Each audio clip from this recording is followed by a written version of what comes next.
Fala, leitores da Bíblia, como é que vocês estão? Tudo bem? Hoje a gente vai ler Isaías 51 e 52 e vamos ler também Tiago capítulo 4. Vamos então à leitura de Isaías capítulo 51, palavra de conforto para Sião. Eu creio que um dos aspectos do livro de Isaías que o tornam um livro complexo é porque as profecias parecem muito misturadas e sem uma ordem cronológica. Então, quando a gente lê um livro, em geral, a gente pensa numa história do início ao fim, seguindo uma, uma sequência de eventos, uma sequência cronológica. Mas a gente não vê exatamente isso aqui.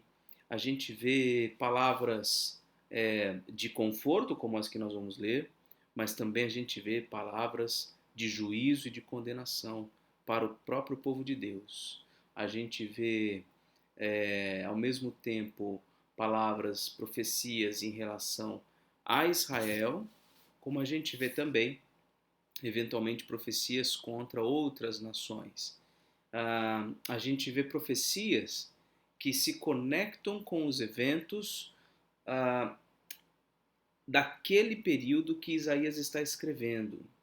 Em outros momentos, profecias que se conectam com eventos futuros, por exemplo, com a invasão da Babilônia, ou com o exílio babilônico, ou com a derrota da Babilônia, com a, a influência de Ciro na libertação de Israel do Império Babilônico, enfim. Então, tudo isso torna muito difícil o livro de Isaías. Eu concordo com isso, né? Fora as conceituações teológicas, né? O servo do Senhor, o santo de Israel. É... Então, há muita complexidade realmente.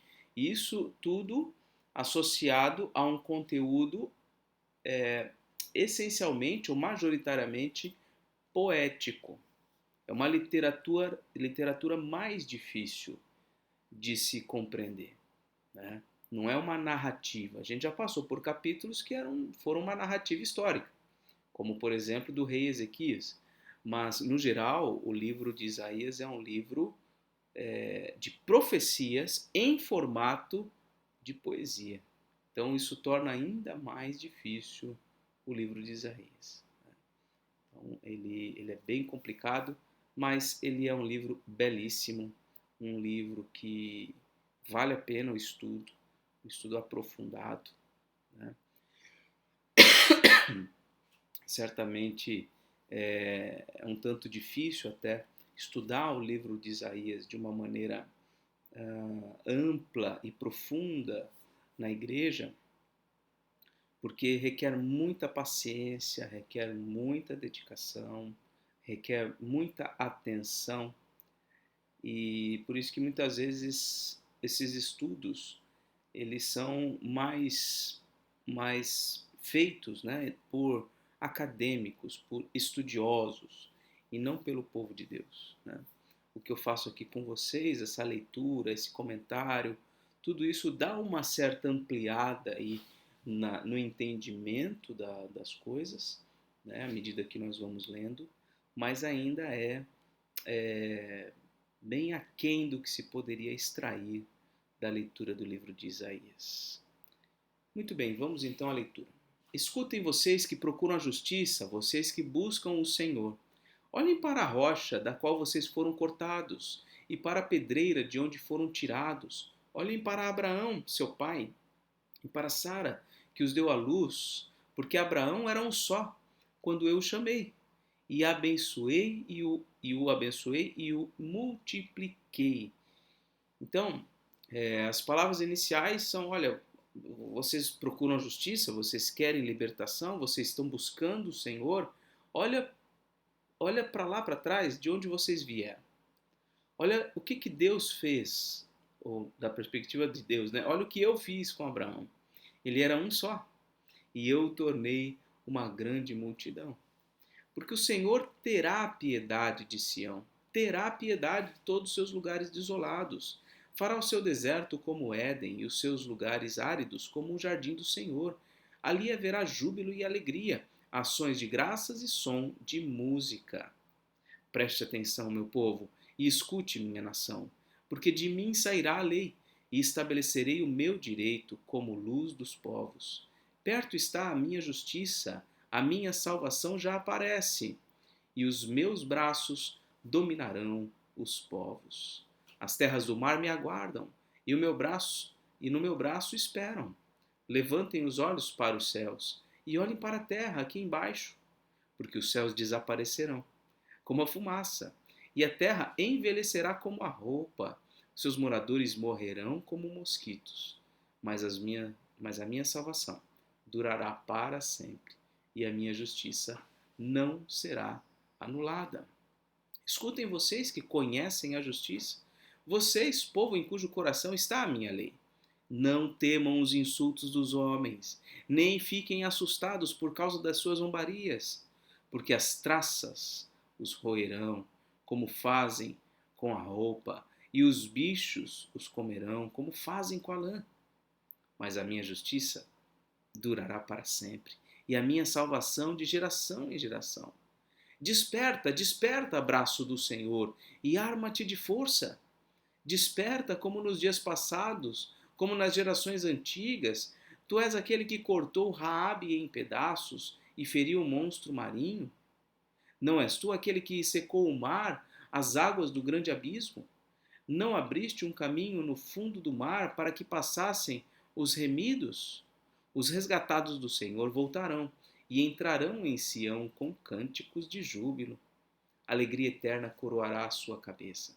Ficarão tomados de júbilo e alegria, e deles fugirão a tristeza e o gemido. Eu sou aquele que os consola. Quem então é você para que tenha medo do homem que é mortal? Ou do filho do homem que não passa de erva, não passa de uma planta, de uma folha? Por que você se esquece do Senhor que o criou, que estendeu os céus e fundou a terra, e todo dia, sem cessar, teme a fúria do opressor que se prepara para destruir? Olha as perguntas que ele está fazendo. Onde está a fúria do opressor? Você não me conhece, diz o Senhor. Você não me conhece? Por que você fica com medo? Por que você está ansioso? Por que você está aí preocupado? Você não me conhece? Eu sou quem os consola, diz o Senhor. O exilado cativo depressa sairá libertado. Lá não morrerá. Lá não descerá à sepultura. O seu pão não lhe faltará. Pois eu sou o Senhor, seu Deus, que agito o mar, de modo que bramem as suas ondas. O meu nome é Senhor dos Exércitos, Yahvé dos Exércitos. Confio a você as minhas palavras e o protejo com a sombra da minha mão, para que eu estenda os céus, firme a terra e diga a Sião: você é o meu povo. Esse é mais um dos textos que Deus profere palavras de amor, profere palavras de compaixão, de misericórdia para com o seu povo, ainda que seja um povo mau, ainda que seja um povo rebelde. Ele é o nosso Deus, o nosso Consolador. Acorde, acorde e levante-se, ó Jerusalém, você que bebeu da mão do Senhor, ó cálice da ira, você que esgotou o cálice do atordoamento. De todos os filhos que ela teve, nenhum a guiou. De todos os filhos que criou, nenhum a tomou pela mão. Essas duas coisas lhe sobrevieram, mas quem teve compaixão de você? Houve destruição e ruína, fome e espada, mas quem veio consolar você? Os seus filhos desmaiaram, jazem nas esquinas de todas as ruas, como o antílope na rede. Estão cheios de ira do Senhor, os cheios da ira do Senhor e da repreensão do seu Deus. Por isso, agora escute isto, você que está aflita e embriagada, mas não de vinho. Assim diz o Senhor, o Senhor, o Yahvé, seu Deus, que defenderá a causa do seu povo. Só para a gente olhar aqui. Aqui não está aparecendo. Deixa eu ver se aparece aqui. Aqui não tem a correspondência com a Bíblia hebraica, para a gente ver qual seria a palavra aqui. Talvez aqui seja Elohim, né? E aqui no Senhor com letras maiúsculas, Yahvé. Então assim diz o Senhor, seu Deus, que defenderá a causa do seu povo. Eis que eu tiro da sua mão o cálice do atordoamento, o cálice da minha ira. Você nunca mais beberá dele. Eu o porei nas mãos dos que a atormentaram, dos que lhe disseram: abaixe-se para que passemos por cima de vocês. E você pôs as suas costas como chão e como rua para os que passaram. Esse foi o capítulo 51. Agora, capítulo 52. Acorde, acorde, ó Sião, e revista-se de força. Vista suas roupas finas, ó Jerusalém, cidade santa, porque os incircuncisos e imundos nunca mais entrarão em você. Levante e sacuda a poeira. Só falta aqui o da volta por cima, né? Levante e sacuda a poeira, ó Jerusalém cativa.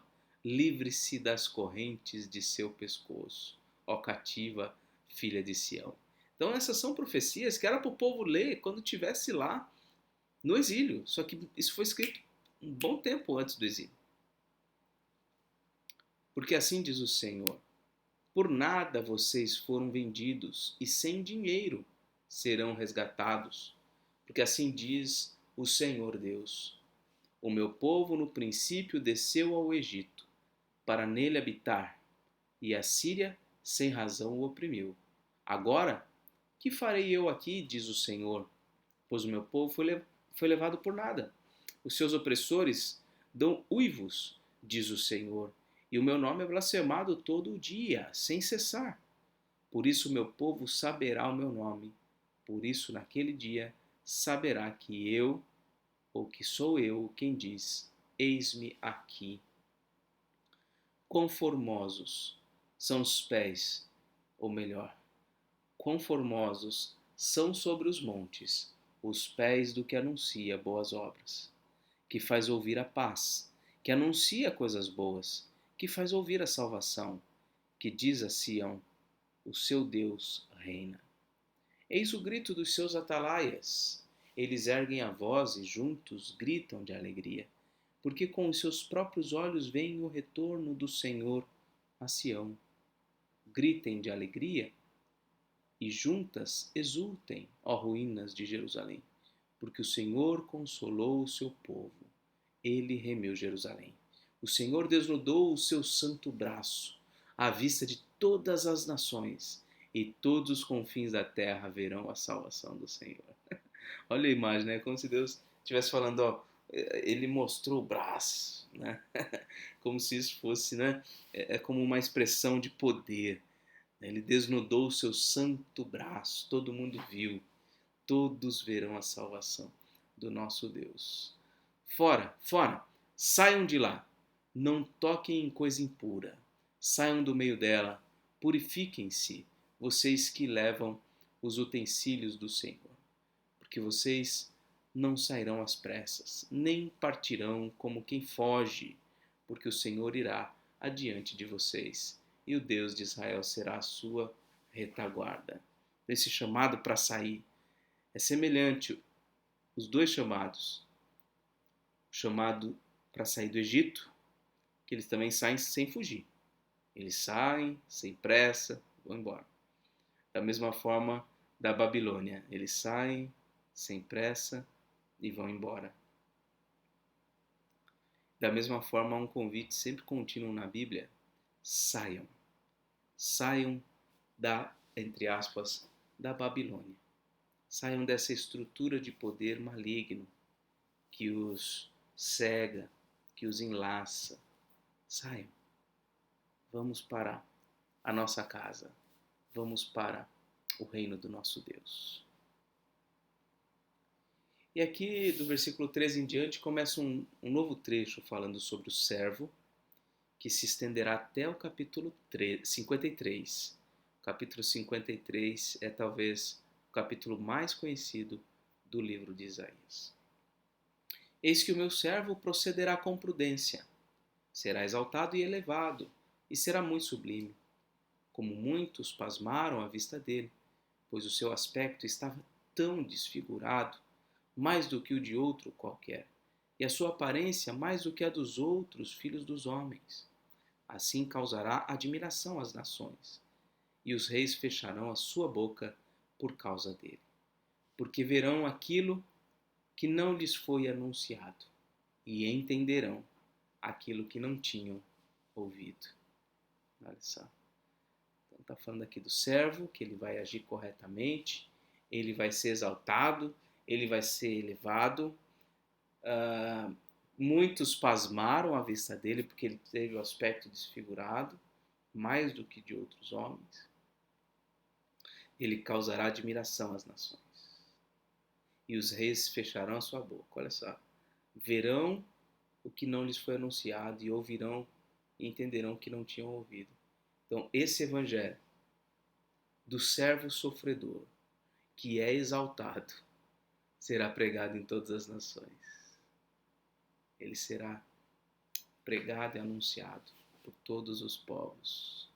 A boa notícia de que ele, o servo, tomou sobre si as nossas transgressões, as nossas iniquidades, levou sobre si tudo o que nos tornava cativos ao pecado. O capítulo 53, então, é a continuação desse trechinho do 52. Muito bem, vamos agora à leitura de Tiago, capítulo 4.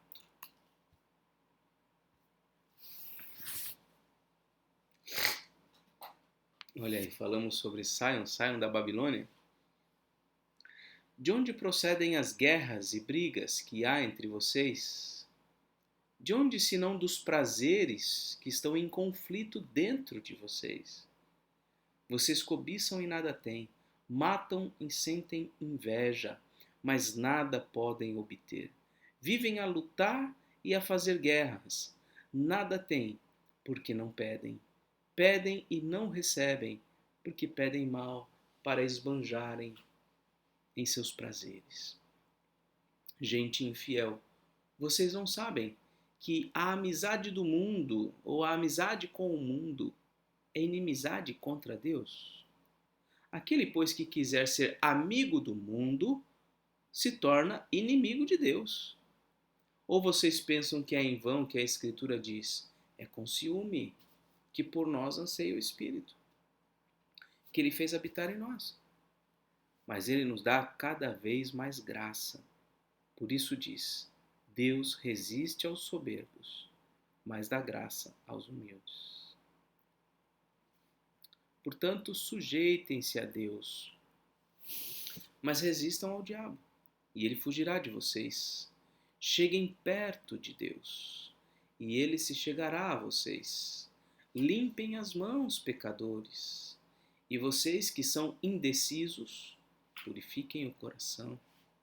Reconheçam a sua miséria, lamentem e chorem. Que o riso de vocês se transforme em pranto, e que a alegria de vocês se transforme em tristeza. Humilhem-se diante do Senhor e Ele os exaltará. Esse texto se adequa perfeitamente ao contexto que a gente está vivendo, né? Em relação ao feriado de Carnaval. Esse vídeo está indo para o YouTube na sexta-feira, e o final de semana, né? Segunda, terça, ainda tem a festa do Carnaval. E muita gente acredita que pode fazer parte do povo de Deus e se misturar entre aqueles que estão ali festejando alegremente a saciedade dos seus prazeres ou dos seus desejos. Irmãos, olhemos para o que esse texto diz. A amizade do mundo é inimizade contra Deus. Se você quer ser amigo de Deus,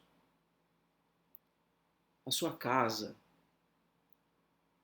é o povo de Deus, é a igreja. A sua habitação é junto com aqueles que professam o nome de Jesus. Não é com os de fora. Ah, mas eu não posso me relacionar, não posso ir numa festa. A relação primordial que nós temos é com Deus e com o seu povo. A relação que nós temos com os de fora precisa ser uma relação saudável, uma relação de trabalho, uma relação de testemunho. Mas quando os ímpios com quem nós nos relacionamos se juntam para fazer coisas que desagradam a Deus, nós simplesmente não podemos nos associar com isso. Leia lá 1 Coríntios capítulo 10. Não dá para a gente misturar as coisas, irmãos. Não dá, não podemos. Isso desagrada a Deus. Sejamos humildes, meus irmãos. Olha aqui. Deus resiste aos soberbos, mas dá graça aos humildes. Se você quer viver por sua própria conta, estabelecer as leis para si mesmo, você está fadado ao fracasso. Olha quantos mandamentos tem aqui. Está tudo em amarelo, ó. Sujeitem-se a Deus. Cheguem perto de Deus. Limpem as mãos, purifiquem o coração, reconheçam a sua miséria, lamentem e chorem. Bem diferente do que propõe o carnaval. O carnaval promove uma festa cheia de riso, cheio de alegria, ou cheio de uma falsa alegria, porque aquilo termina muito rapidamente. E a orientação bíblica é que esse riso dê lugar a pranto, que essa alegria dê lugar a tristeza e auto-humilhação diante de Deus. Porque é assim, quando nós nos humilhamos, quando nós nos lançamos nas poderosas mãos do Senhor e deixamos que Ele governe e nos diga aonde devemos ir e o que devemos fazer, Ele governa a nossa vida. Quando nós fazemos isso, Ele nos exaltará. Ele estará cuidando de nós. Então, temos cuidado, irmãos. Nós servimos a um Deus que é santo, puro e justo. Não devemos nos associar com aqueles que se unem para fazer o contrário dessas coisas. Na sequência, irmãos, não falem mal uns dos outros. Aquele que fala mal do irmão ou julga o seu irmão, fala mal da lei e julga a lei. Ora, se você julga a lei, não é observador da lei, mas juiz. Um só é legislador e juiz, aquele que pode salvar e fazer perecer. Mas quem é você para julgar o seu próximo? Essa ideia de não poder julgar o próximo, que é repetida várias vezes na Bíblia, é uma das coisas mais mal entendidas. Porque quando nós lemos um mandamento como esse, olha, nós não podemos julgar os outros, não podemos falar mal uns dos outros. Muita gente entende que isso aqui é a mesma coisa que passar pano. É a mesma coisa que deixar que os outros irmãos vivam de qualquer jeito. E não é isso. Quando fala aqui sobre falar mal, que nós não podemos falar mal, é o seguinte: nós não devemos falar mal dos irmãos em forma de fofoca. Né? Não podemos falar mal dos irmãos sem antes, né? ou melhor dizendo, não devemos falar mal dos outros em nenhuma situação. Qual que é a atitude correta então? Bico calado? A pessoa está fazendo algo errado, eu vou simplesmente fechar a boca? Não. A atitude certa é ir lá e falar: meu irmão, você está andando errado. Deus não se agrada disso que você está fazendo. Olha para a palavra de Deus. Olha aqui. Isso aqui que você está fazendo está errado. Perceba que isso não é falar mal da pessoa. Muita gente entende assim, brasileiro é um negócio terrível, né? Você vai falar alguma coisa para a pessoa, fala, olha, meu irmão, você está andando errado, isso aqui não está certo. Olha para as escrituras, não é assim que Deus espera que você ande. Sabe o que ele talvez vai dizer para você? Você está falando mal de mim. Não, não estou falando mal de você. Eu tô me preocupando com o seu bem. Se eu não tivesse me importando para você nem para Deus, seria muito mais fácil eu não te falar nada. O que eu queria mesmo era não falar nada. O que eu queria mesmo era não ligar para ninguém e viver a minha vida.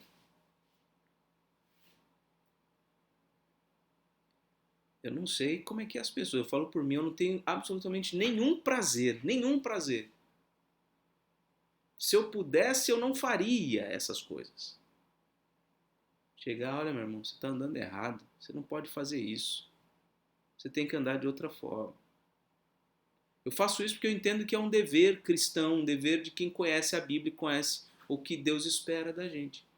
Mas não porque seja prazer meu. Agora, se eu sair falando por trás para outras pessoas, isso está errado.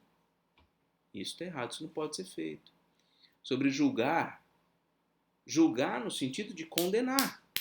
Julgar no sentido de vestir a toga e exercer o papel de juiz. Isso a gente não pode fazer. Isso a gente não deve fazer.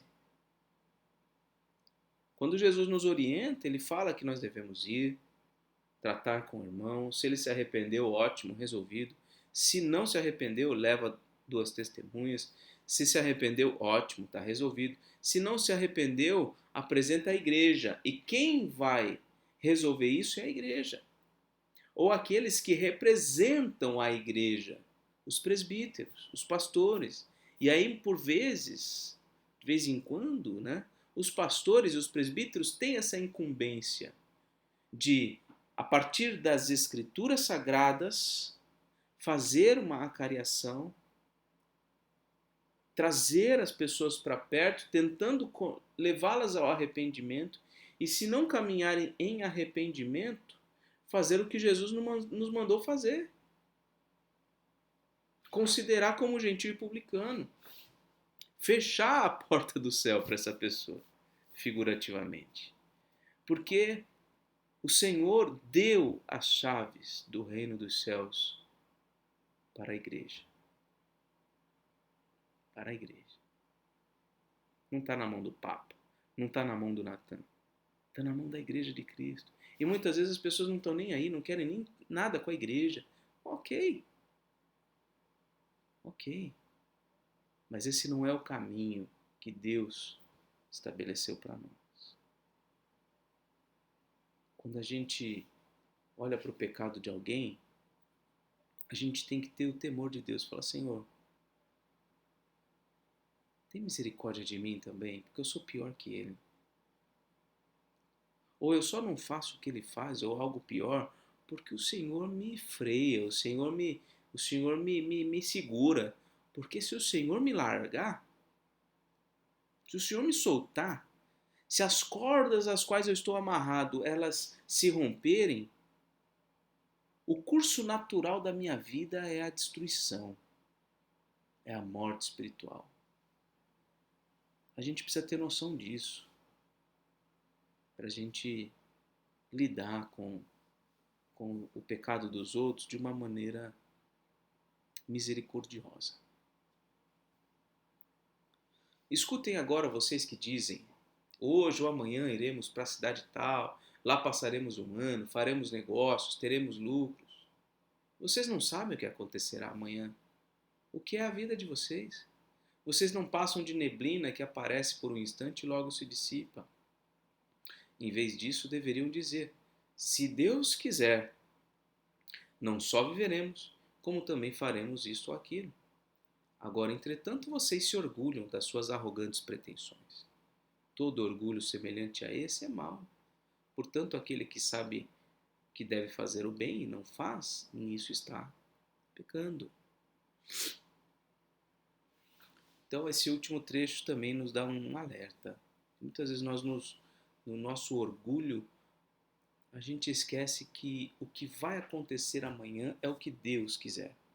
Não é o que eu quero. Eu posso planejar, eu posso até trabalhar para buscar lucro. Agora, fazer isso sem contar com a fragilidade da minha vida, sem contar com a soberania de Deus, é tolice. É tolice. Vamos orar? Senhor nosso Deus e Pai, te agradecemos por essa leitura de Tiago, mais uma vez que nos confronta, nos desafia. Que o Senhor nos ajude, Pai, a viver uma vida santa, separada do mundo mesmo, como a Tua palavra nos ensina.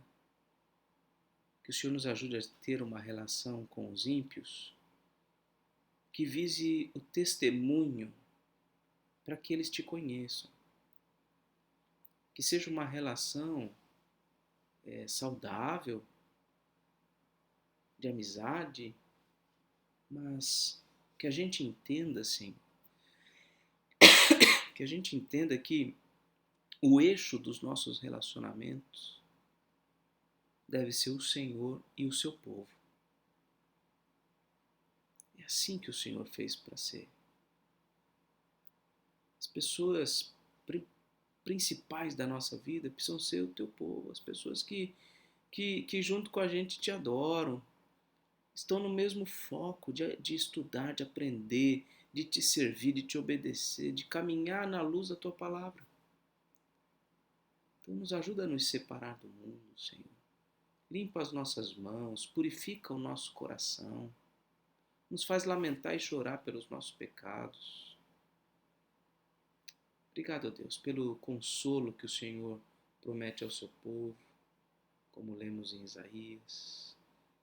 Te louvamos, ó Deus, pelo servo sofredor e exaltado posteriormente. Testemunho esse que chegaria a todas as nações. Louvado seja o Senhor por isso. Isso realmente aconteceu e acontece. A pregação do Evangelho continua acontecendo por todo o mundo. Teu reino é poderoso. Teu reino é magnífico. E que bênção pertencer ao teu reino, Senhor. Louvado seja o teu santo nome. Oramos em nome de Jesus. Amém. Muito bem, meus irmãos. Essa foi a leitura de hoje. Que Deus te abençoe. Um forte abraço e até mais, se Deus quiser.